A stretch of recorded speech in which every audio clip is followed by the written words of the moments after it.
Welcome to YouTube channel CTA Master. Today in this video, we are going to start unit number 1 of engineering drawing, that is drawing instrument. साथियों, आज इस video में हम बात करेंगे engineering drawing की unit number 1 drawing उपकरण की।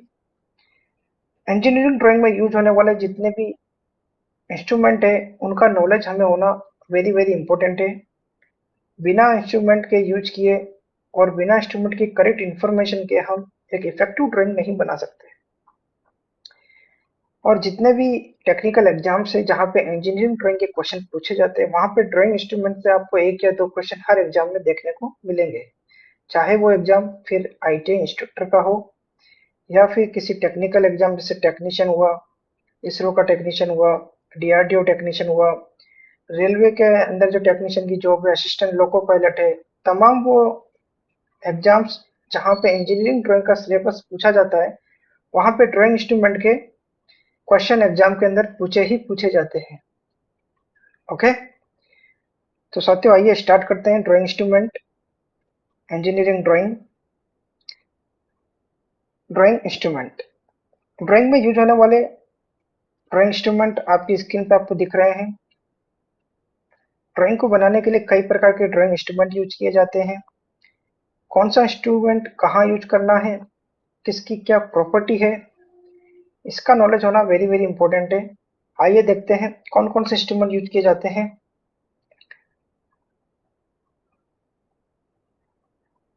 यह है टी स्क्वायर, ठीक है, यह है सेट स्क्वायर, यह है स्केल, यह है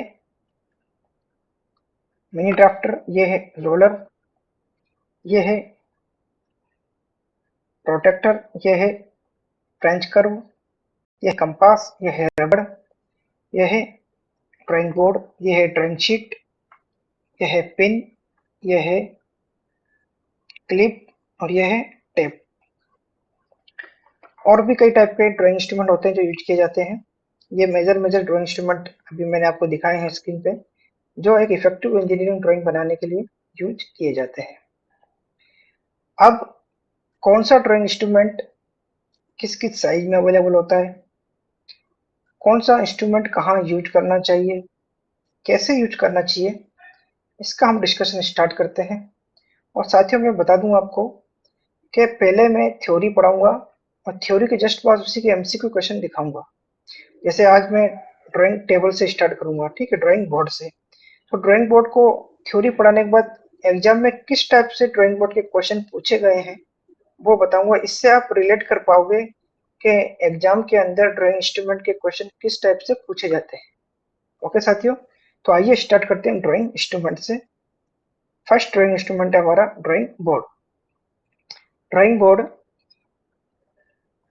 ड्राइंग बनाने के लिए सबसे बेसिक जो इंस्ट्रूमेंट होता है वो ड्राइंग बोर्ड होता है, क्योंकि विदाउट ड्राइंग बोर्ड के हम ड्राइंग बना ही नहीं सकते। ड्राइंग बोर्ड वह बोर्ड जिसके ऊपर हम ड्राइंग शीट को क्या करते हैं, फिक्स करते हैं, ड्राइंग बनाते हैं। ठीक है, सभी को पता होगा जिन्होंने आईटीआई डिग्री डिप्लोमा किया, जो ड्राइंग शीट बनाई है जिन्होंने, ठीक है, ड्राइंग बोर्ड सभी ने यूज किया है। तो ड्राइंग बोर्ड के बारे में देखते हैं कितने टाइप के ड्राइंग बोर्ड होते हैं और ड्राइंग बोर्ड से किस टाइप से एग्जाम में क्वेश्चन पूछे जाते हैं। आइए, यह है ड्राइंग बोर्ड, स्क्रीन पे आप देख पा रहे हो ड्राइंग बोर्ड, ठीक है। कुछ इस तरीके का इंटरफेस होता है, ठीक है, ड्राइंग बोर्ड का, जिस पर हम लेफ्ट साइड के अंदर एक टी स्क्वायर लगा सकते हैं, ठीक है। ये है हमारा मिनी ड्राफ्टर, ठीक है। यहाँ पे सेट स्क्वायर है, ये ज्योमेट्री बॉक्स है, ठीक है, स्केल वगैरह है। तो इस टाइप से ये ड्राइंग बोर्ड का एक इंटरफेस होता है। अब ड्राइंग बोर्ड के अंदर और क्या प्रॉपर्टीज होती है ड्राइंग बोर्ड की जहां से एग्जाम में क्वेश्चन पूछे जाते हैं, ठीक है। तो आइए देखते हैं। यह है ड्राइंग बोर्ड।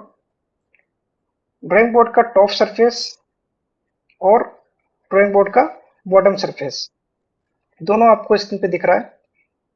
ये ड्राइंग बोर्ड का टॉप सरफेस जिसे हम वर्किंग सरफेस बोल रहे हैं, ये वाला हिस्सा जहाँ पे हमारी ड्राइंग शीट फिक्स है, इसको हम क्या बोलते हैं, वर्किंग सरफेस बोलते हैं, ठीक है। और एक ये है जो है ड्राइंग बोर्ड बॉटम, मतलब बॉटम वाला पार्ट जो ड्राइंग बोर्ड का, ये नीचे वाला जो हिस्सा है, इसके नीचे वाला जो हिस्सा है उसको इस तरीके से दिखाया गया है ऊपर की ओर कि ड्राइंग बोर्ड के नीचे वाले हिस्से में क्या क्या लगा होता है, ठीक है। तो ड्राइंग बोर्ड आपको दिख रहा है स्क्रीन पर, ये जो दो आपको स्ट्रिप दिख रही है, ठीक है, लकड़ी की दो स्ट्रिप जिन्हें हम बेटन्स बोलते हैं। क्या बोलते हैं? बेटन्स। इस बटन का क्या काम होता है? जो ये वर्टिकल के अंदर ये जो आपको स्ट्रिप दिख रही है ड्राइंग बोर्ड की, इन सभी स्ट्रिप्स को ये बटन्स क्या करता है? सपोर्ट करता है और इसको फिक्स करके रखता है। ठीक है, तो ये है बटन्स। ठीक है, ये ड्राइंग बोर्ड की स्ट्रिप्स को क्या करता है? सपोर्ट करता है और व्रैपिंग करने से रोकता है। व्रैपिंग मतलब ये अपनी जगह फिक्स बनी रहे, हिले ना। ठीक है, क्योंकि क्या होता है, ये ड्राइंग बोर्ड जो होता है वुड लकड़ी का बना होता है। तो जैसे जैसे सीजन चेंज होते हैं तो क्या होता है, लकड़ी जो होती है अपना शेप चेंज करने की कोशिश करती है या शेप उनका चेंज होने लगता है। तो उसको रोकने के लिए यहाँ पे नीचे क्या होता है, बटन्स लगे होते हैं, ताकि ये जो स्ट्रिप है, वुडन स्ट्रिप, ये फिक्स बनी रहे और अपना शेप चेंज ना करे। ठीक है, इसी के लेफ्ट साइड में एक जो एज होता है उसको हम बोलते हैं वर्किंग एज, इसको हम बोलते हैं एबोनी एज। ओके साथियों, तो एबोनी एज जो होता है वो ड्राइंग बोर्ड के लेफ्ट साइड के अंदर होता है। ये वाला हिस्सा यहाँ पे दिख रहा है आपको, ये है एबोनी एज। इस एबोनी एज के ऊपर क्या लगाया जाता है? टी स्क्वायर लगाया जाता है। ठीक है, अब यहाँ आके डिस्कस करेंगे। तो ये इतनी बात हुई कि ड्राइंग बोर्ड के अंदर क्या क्या प्रॉपर्टीज ड्राइंग बोर्ड की होती है। अब एग्जाम में क्वेश्चन कैसे बनता है ड्राइंग बोर्ड का, देखिए अभी देखते हैं। ड्राइंग बोर्ड का एग्जाम में क्वेश्चन बनता है ड्राइंग बोर्ड की साइज से। ड्राइंग बोर्ड 5 प्रकार के होते हैं, 5 types of drawing board, D0, D1, D2, D3, D4। कई जगह इनको B0, B1, B2, B3, B4 भी दिया हुआ किताबों में। ठीक है, तो एक ही बात है D0 या B0। ठीक है, to use with drawing sheet, कौन सी ड्राइंग शीट के लिए कौन सा ड्राइंग बोर्ड यूज करना चाहिए वो दिखा रखा है यहाँ पे। D0 के लिए A0 ड्राइंग शीट यूज की जा सकती है, इस टाइप से दिखा रखा है। D4 के लिए A4 ड्राइंग शीट यूज की जा सकती है। D0 होता है जो सबसे बड़ी साइज का ड्राइंग बोर्ड होता है, और D4 जो होता है सबसे छोटी साइज का ड्राइंग बोर्ड होता है। ठीक है, अब यहाँ पे दी हुई साइज के अंदर, और इसमें लेंथ, विड्थ और थिकनेस। ठीक है, तो ड्राइंग बोर्ड की जो ये साइज है ये वेरी वेरी इंपॉर्टेंट है। एग्जाम में डायरेक्ट क्वेश्चन बनता है कि D0 ड्राइंग बोर्ड का साइज बताओ, D1 ड्राइंग बोर्ड का साइज बताओ, D4 ड्राइंग बोर्ड का साइज बताओ, डायरेक्ट क्वेश्चन आता है। ठीक है, और लेंथ, विड्थ और थिकनेस क्या होती है ड्राइंग बोर्ड की, देखते हैं अभी। लेंथ लेंथ जो होती है वो क्या होती है, जैसे ये ड्राइंग बोर्ड है तो ये वाली जो ऊपर दिख रहा है ये आपको, ये है इसकी लेंथ। और विड्थ जो होगी वो विड्थ, ये होगी विड्थ। ये वाला जो हिस्सा होगा ये क्या होगी, विड्थ होगी। और थिकनेस जो होगी, जो इसकी जो स्ट्रिप है, जो वुडन स्ट्रिप है, इसकी मोटाई कितनी है, ये जो वुडन स्ट्रिप है इसकी मोटाई कितनी है, वो इसकी क्या होगी, थिकनेस होगी। तो अकॉर्डिंग टू लेंथ, विड्थ और थिकनेस, ड्राइंग बोर्ड कितने टाइप के हैं, 5 टाइप के हैं। इनकी साइज आपको याद रखनी है। जैसे D0 की साइज है 1500 इंटू 1000 इंटू 25, फिर है 1725, 700, 500, 15, यहाँ से 15 थिकनेस कम हो जाती है D2 से। ठीक है, D0 D1 में थिकनेस होती है 25 25, D2 D3 D4 में थिकनेस हो जाती है 15। ओके, फिर है 500, 350, 15 एंड 350, 250 एंड 15। और इनको कुछ अलग नाम से भी जाना जाता है, जैसे एंटीक्वेरियन। D0 को क्या बोला जाता है, एंटीक्वेरियन बोला जाता है। D1 को बोला जाता है डबल एलिफेंट। D2 को बोला जाता है इंपेरियल। D3 को बोला जाता है हाफ इंपेरियल। D4 को बोला जाता है क्वार्टर इंपेरियल। ठीक है, ये नाम भी आपको याद रखने हैं। कई बार हो सकता है एग्जाम में डायरेक्ट पूछ ले कि डबल एलिफेंट ड्राइंग बोर्ड का साइज बताओ, तो ये वाला ड्राइंग बोर्ड का साइज आपको बताना है। ठीक है, कई बार बच्चे हो सकते हैं कंफ्यूज हो जाए, अगर उन्होंने ये नाम याद नहीं किए तो हो सकता है डबल एलिफेंट कौन सा ड्राइंग बोर्ड है। ठीक है, एग्जाम में आ गया तो इसलिए अगर आप पता होगा डबल एलिफेंट का मतलब D1 ड्राइंग बोर्ड, तो आप डायरेक्ट आंसर आसानी से दे पाओगे। अदरवाइज हो सकता है एग्जाम में कंफ्यूज हो जाओ, इसलिए ये नाम भी याद रखने हैं उनके। एंटीक्वेरियन, double elephant, imperial, half imperial, quarter imperial. Okay, और साइज याद रखनी है 1500, 1025, 700, 1725, 700, 515, 500, 350, 15, 350, 250, 15। ठीक है, इस टाइप से आपको याद हो जाएगी इजीली। एग्जाम में क्वेश्चन कैसा आता है देखो, डायरेक्ट क्वेश्चन क्या है, B2 ड्राइंग बोर्ड का माप क्या होगा। अब डायरेक्ट क्वेश्चन आ गया B2, B2 मतलब हो गया D2। ठीक है, अभी हमने देखा option number A. Option number A देखिए, ऑप्शन नंबर ए क्या है, 1500, 1025। तो ये 1500, 1025 तो क्या था, D0 था। फिर 1725 क्या था, D1। ठीक है, 700, 515 ये था हमारा D2। D2 मतलब B2, तो इसका करेक्ट आंसर क्या हो जाएगा? Option number B. 500, 350, 15 मतलब D3। ठीक है, तो इस टाइप से क्वेश्चन एग्जाम में पूछे जाते हैं। देखो आरआरबी के अंदर ये क्वेश्चन पूछा गया था। ठीक है, नेक्स्ट क्वेश्चन ड्राइंग बोर्ड का।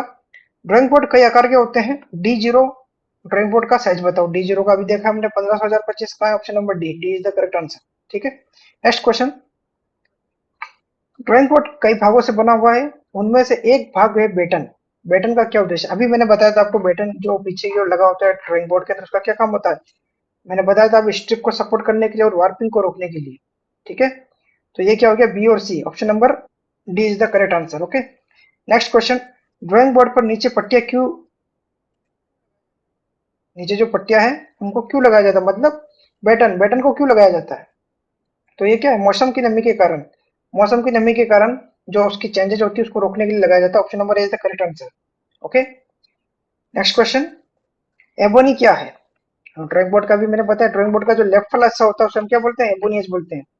ये जो ड्राइंग बोर्ड है, इस ड्राइंग बोर्ड का जो लेफ्ट वाला हिस्सा होता है उसे हम एबोनियस बोलते हैं, जहाँ पे हमारा क्या लगता है? टी स्क्वायर लगाया जाता है इस तरीके से। तो ये जो एबोनियस होता है इसका करेक्ट आंसर हो जाएगा ड्राइंग बोर्ड पर 22 सिरे पर लगी एक पट्टी। ठीक है, उसे हम क्या बोलते हैं? एबोनियस बोला जाता है। ठीक है, तो option number is the correct answer. अब हम बात करते हैं T square and set square की। देखो आज मैं इस वीडियो के अंदर तीन ड्राइंग इंस्ट्रूमेंट पढ़ाऊंगा, तीनों वेरी इंपॉर्टेंट है। एक तो हो गया ड्राइंग बोर्ड, ठीक है, एक है टी स्क्वायर और सेट स्क्वायर। ये तीनों एक साथ पढ़ाने का रीजन ये है, ये तीनों एक दूसरे से कंबाइंड है और इनको तीनों को एक साथ मिलाकर क्वेश्चन एग्जाम में पूछे जाते हैं। अभी देखते हैं हम। ठीक है, टी स्क्वायर की हम बात करते हैं। टी स्क्वायर जैसे जैसे इसका नाम ही इंडिकेट कर रहा है, टी शेप के अंदर एक ड्राइंग इंस्ट्रूमेंट होता है, जिसका जो ये वाला हिस्सा होता है उसको हम हेड या स्टॉक बोलते हैं। ठीक है, और ये वाला जो हिस्सा होता है ये होता है ब्लेड। हेड और ब्लेड आपस में 90 डिग्री पर क्या होते हैं? एकदम फर्मली जुड़े होते हैं, फिक्स होते हैं। ठीक है, इसको बोला जाता है वर्किंग एज। ठीक है, टी स्क्वायर का यूज क्या होता है ड्राइंग के अंदर? टी स्क्वायर का यूज ड्राइंग के अंदर हॉरिजॉन्टल लाइंस खींचने के लिए होता है, पैरेलल लाइन खींचने के लिए होता है, और सेट स्क्वायर की मदद से आप इसके ऊपर एंगल की लाइन भी खींच सकते हो। ठीक है, कैसे खींचेंगे अभी देखते हैं। देखो किस तरह से यूज होता है टी स्क्वायर ड्राइंग बोर्ड पर। ये ड्राइंग का वर्किंग एरिया है। ठीक है, ड्राइंग बोर्ड का यहाँ पे ये ड्राइंग शीट फिक्स है। ये है हमारा टी स्क्वायर। ठीक है, ये क्या है? T square. तो ये देखिए, ये जो वर्किंग एज है जिसको मेबोनियस बोलते हैं, इस पर टी स्क्वायर हमारा फिक्स हो जाता है इस तरीके से। और ये टी स्क्वायर ऊपर नीचे क्या कर सकता है? मूवमेंट कर सकता है, अप और डाउन मूवमेंट कर सकता है। तो जैसे हमें हॉरिजॉन्टल लाइन खींचनी है, एक लाइन यहाँ खींच दी, फिर हमें एक और लाइन नीचे की ओर खींचनी है तो इसको थोड़ा नीचे लेंगे और फिर एक और हॉरिजॉन्टल लाइन खींच देंगे। तो ये पैरेलल लाइन खींचने के लिए यूज किया जाता है, हॉरिजॉन्टल लाइन खींचने के लिए यूज किया जाता है। सेट स्क्वायर, ये है सेट स्क्वायर। सेट स्क्वायर की मदद से आप एंगल पे लाइन खींच सकते हो। ठीक है, तो ये है हमारा क्या? T square. अच्छा, अब टी स्क्वायर का देखो एग्जाम में क्वेश्चन क्या बनता है। ड्राइंग बोर्ड का वह भाग जिस पर टी स्क्वायर का स्ट्रोक स्लाइड करता है। देखो क्वेश्चन कैसा आया, टी स्क्वायर स्लाइड करता है। ड्राइंग बोर्ड का वह भाग, कौन सा भाग है? एबोनी एज है। डायरेक्ट आंसर हो जाएगा ebony edge. Okay, I hope आप समझ पाए हो। ठीक है, अब मैं बात करता हूँ, टी स्क्वायर की भी साइज होती है। टी स्क्वायर की भी कुछ साइज होती है जो आपको याद रखनी है। ठीक है, टी स्क्वायर की कौन कौन सी साइज होती है? टी स्क्वायर की साइज होती है, चार टाइप का टी स्क्वायर होता है। लिख देता हूं मैं, T0, T1, T2 and T3। ठीक है, T0 जो टी स्क्वायर उसकी साइज होती है 1500, T1 की होती है 1000, T2 की होती है 700 और T3 की होती है 500। ओके, ये है टी स्क्वायर की साइज। और ये जो साइज होती है 1500, 1700, 500, ये होती है ब्लेड की लंबाई। इसकी लंबाई, ये जो ब्लेड दिख रही है, ये जो ब्लेड दिख रही है इस ब्लेड की लंबाई होती है। ठीक है, तो टी स्क्वायर की साइज जो निर्धारित की जाती है, एक बार एग्जाम में क्वेश्चन पूछ लिया गया था कि टी स्क्वायर की साइज निर्धारित की जाती है। Size of T square is defined by length of blade, length of head और स्टॉक। ठीक है, विड्थ ऑफ ब्लेड। तो what is the correct answer? तो correct answer is length of blade. ये जो होती है लेंथ ऑफ ब्लेड होती है। तो टी स्क्वायर की साइज जो डिफाइन की जाती है वो लेंथ ऑफ ब्लेड से डिफाइन की जाती है। ठीक है, एग्जाम में क्वेश्चन आया था। ठीक है, ठीक है, अब बात करते हैं सेट स्क्वायर। अभी आगे क्वेश्चन डिस्कस करेंगे। एमसीक्यू क्वेश्चन, किस टाइप से क्वेश्चन आते हैं एग्जाम में। सेट स्क्वायर, सेट स्क्वायर देखिए, दो सेट होते हैं सेट स्क्वायर, सबने देखा होगा ट्रायंगल शेप के अंदर होता है। एक तो होता है 45 डिग्री, एक होता है 30-60 डिग्री। ठीक है। अब ये देखने में तो बहुत ही सिंपल है कि ये ड्राइंग इंस्ट्रूमेंट है, सेट स्क्वायर क्या है, लेकिन एग्जाम में जब क्वेश्चन आएंगे ना, अभी देखेंगे हम, एग्जाम में जब क्वेश्चन बनते हैं, अगर हमने नहीं पढ़ा है तो आंसर गलत हो जाते हैं। तो इसलिए एग्जाम में गलती ना हो तो पढ़ के जाना है हर एक छोटी छोटी चीज। अब ये 45 डिग्री का, इसमें 45 दो टाइप, 45 डिग्री, ये भी 45 डिग्री है, 90 डिग्री, एक 30 60, ये 60 डिग्री का एंगल, ये 30 डिग्री का एंगल और 90 डिग्री एंगल। ठीक है। देखिए,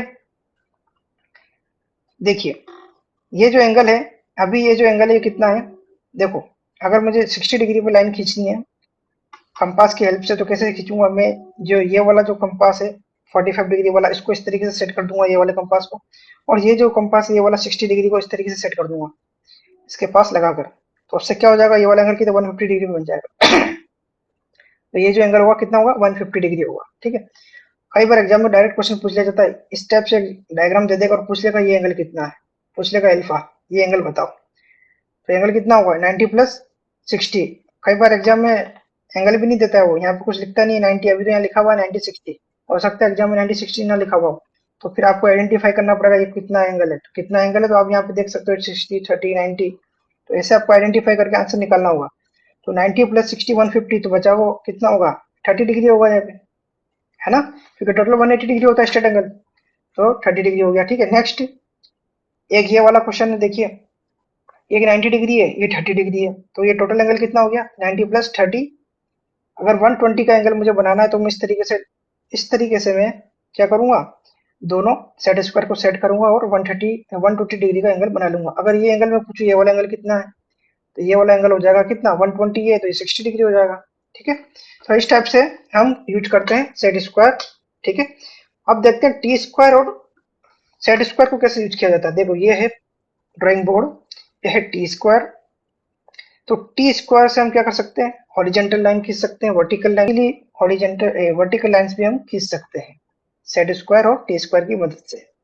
आई होप आपको समझ आया है कि किस टाइप से हमें टी स्क्वायर और सेट स्क्वायर को कंबाइन करके यूज करना होता है।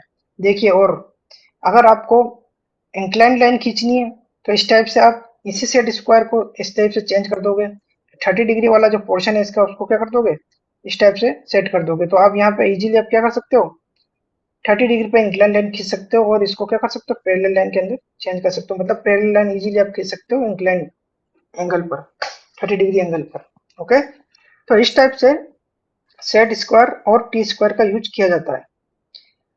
आइसोमेट्रिक आइसोमेट्रिक ड्राइंग बनाने के लिए भी टी स्क्वायर और सेट स्क्वायर का यूज किया जाता है। कैसे किया जाता है तो देख सकते हो आप, देखो ये 30 डिग्री एंगल पे मैंने लाइन खींच दी, अब इधर भी मेरे को खींचना है, इधर भी खींचना है, तो कैसे सेट करूंगा, देखिए, इस टाइप से मैं सेट करूंगा, इसी इसी सेट स्क्वायर को इस टाइप से सेट करूंगा तो इधर भी 30 डिग्री का एंगल खींच सकता हूँ।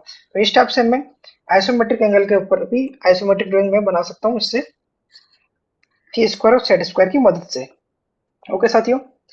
ओके, अब क्वेश्चन की बात करते हैं, T square set square question कैसे पूछे। टी स्क्वायर का माप लिया जाता है, टी स्क्वायर का माप लिया जाता है, टी स्क्वायर के माप की बात हो रही है, तो टी स्क्वायर का माप हमने अभी देखा था, किसकी किसकी लंबाई से, ब्लेड की लंबाई से लिया जाता है। मैंने बताया था हेड की लंबाई, ब्लेड की चौड़ाई, लेकिन ब्लेड की लंबाई से लिया जाता है। कितने कितने टाइप का होता है, 500, 1500, 1000, 700 और 500, चार टाइप के टी स्क्वायर होते हैं। ये जो होती है वो क्या होती है, ब्लेड की लंबाई होती है, T0, T1, T2 and T3। Okay, ये होती है हमारी ड्राइंग बोर्ड की टी स्क्वायर की साइज।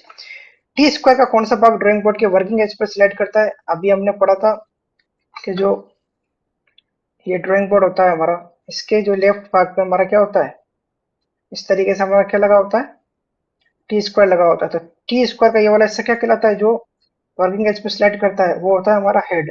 तो option number A is the correct answer. Okay, next question, engineering drawing में प्रयुक्त टी स्क्वायर किस पदार्थ का बना होता है, शीशम की लकड़ी, देवदार की लकड़ी, सागवान की लकड़ी, आम की लकड़ी, तो करेक्ट आंसर सागवान की लकड़ी। अब आया क्वेश्चन, देखिए, नीचे दिए गए चित्र में प्रदर्शित सेट स्क्वायर रिव्यू में अल्फा कोण का मान बताइए। इस टाइप से क्वेश्चन आते हैं, देखो ऑल इंडिया फिटर का एग्जाम है का पेपर क्वेश्चन है ये है 30 डिग्री, क्या है 30 डिग्री। अब यहाँ पे एंगल नहीं दिया तो आपको ऑब्वियसली आपको पता है ये 45, ये 45, तो ये क्या है 90 डिग्री है, 90 + 30 120, तो रिमेनिंग कितना, 60 degree is the correct answer.